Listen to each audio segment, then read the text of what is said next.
한때 한경희 스팀 청소기가 유명해졌었던 거 기억하실 것입니다. 그분이 그 당시에 그렇게 한 번에 자수성가한 베스트셀러가 되지는 못했다고 합니다. 수많은 시행착오와 어려움도 겪었다고 하는데요. 회사를 운영하면서 직원들 월급도 몇 개월치 밀리기도 일쑤였고, 상품이 판매가 되지 않아서 재고만 산더미처럼 쌓이고 돈만 늘어난 때도 있었다고 합니다.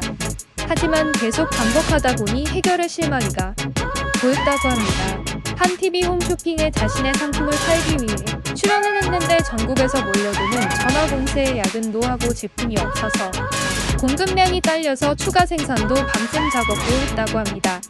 여기서 짚고 넘어갈 것이 있습니다. 수요와 공급의 법칙인데요. 수요가 아무리 많다고 해도 공급량이 딸리면 제자리일 수 있습니다. 그래서 투자자가 필요한 것이고 은행 대출도 필요한 것입니다. 상품은 나에게 되팔리는데 물건 조달이 부족하여 기회를 놓치는 경우도 종종 볼 수 있습니다. 또 다른 예는 역시 TV 홈쇼핑인데요. 안 팔리는 상품들만 모아서 파시는 사장님이었습니다. 그런 상품은 인터넷에서도 흔히 볼 수 있는 상품인데요. TV 홈쇼핑에서 24시간 방송을 하면서 반복적으로 사람의 뇌파를 자극한 것입니다. 그러니 시도 때도 없이 계속 나오니 친숙해지고 구매를 하게 된다는 것인데요. 그렇게 해서 소위 월 매출 10억에 달성한 경우도 많이 있습니다. 한 과학자의 말에 의하면 사람의 뇌는 반복적인 것에 호감을 가는 뇌파 구조를 가지고 있다고 합니다. 어떤 상품을 계속 보여주고 쓰여지고 있는 것을 본 경우와 갑자기 나타난 전혀 못 보던 상품을 비교했을 시 계속 반복적으로 보여지고 쓰여지고 있고 리뷰가 많은 제품을 선호하고 구매한다는 연구 결과를 나타냈습니다. 물론 내구성이나 상품의 질은 비교적 떨어진다고 해도 이러한 이치는 맞아떨어집니다. 레깅스를 예로 들자면 비싼 3만원짜리 레깅스를 한 번 보여준 것과 싸구려 2,000원짜리 레깅스를 여러 번 반복해서 주기적으로 보여준 경우 아무리 멋있어 보이고 내구성이 우수하고 질기고 오래가도 3만원짜리 레깅스를 선택하지 않는다는 점입니다. 동물들도 마찬가지입니다. 한 야생 동물은 항상 먹던 곤충은 보이는 대로 먹는 반면 생소한 곤충이 나타났을 경우 보기로 안 보고 피한다고 합니다. 요즘에는 비트코인이 인기가 있는데요. 거기서도 이와 비슷한 경우가 발생합니다. 비트코인으로 돈을 잃는 사람이 어마어마하게 많고 10억, 20억 순식간에 잃는 사람들이 많이 생기는데도 비트코인에 대해서 계속 실생활에서 접하고 광고도 접하며 투자 권유도 주기적으로 받고 하면 어느 순간 비트코인에 손이 가고 돈을 잃게 되고 맙니다. 비트코인은 말 그대로 빠진코라고 부르는 분도 계십니다.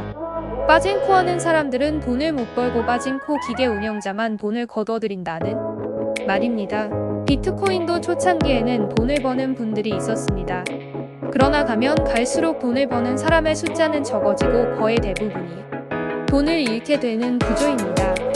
요즘은 비트코인 사이트도 개인이 만들어 얼마간의 돈을 주고 하게 만든 뒤 큰 돈을 입금하여 거래를 하려고 하면 돈을 빼가고 사이트는 없어지는 경우도 생겼습니다. 바로 비트코인의 함정입니다. 가상화폐이다 보니 얼마든지 가능합니다. 한 직장인은 비트코인에 돈을 10억을 넣어주고 얼마간 운영을 해서 12억이 되었는데 현금화하려고 빼려고 하니 안 된다고 하여 수수료를 주고 자기 돈 1억을 더 넣어서 회사 방침에 따라서 거래 금액을 채우려다가 낭패를 보았습니다.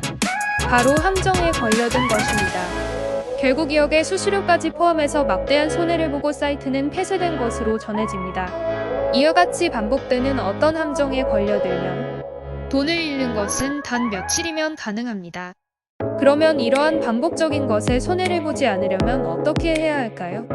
우선 환경을 변화시켜야입니다. 그런 반복적인 결과에 노출이 되는 환경에 있었기 때문에 그런 일이 발생한 것입니다. 그러니 단순히 자리를 옮기는 것만으로 그런 일은 일어나지 않는 법입니다. 한 가남 환자는 예기치 않게 병에 걸렸는데 친구에게 문제가 있었습니다.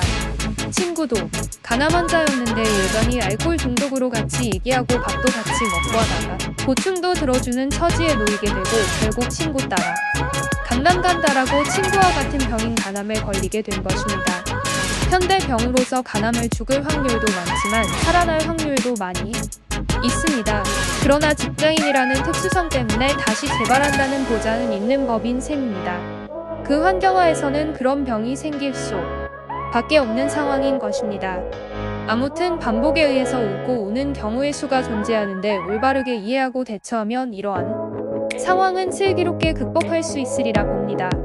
이상으로 월 매출 10억이 되기 위해서 필요한 반복의 중요성에 대해서 강의를 마칩니다. 감사합니다. 구독과 좋아요는 큰 힘이 됩니다.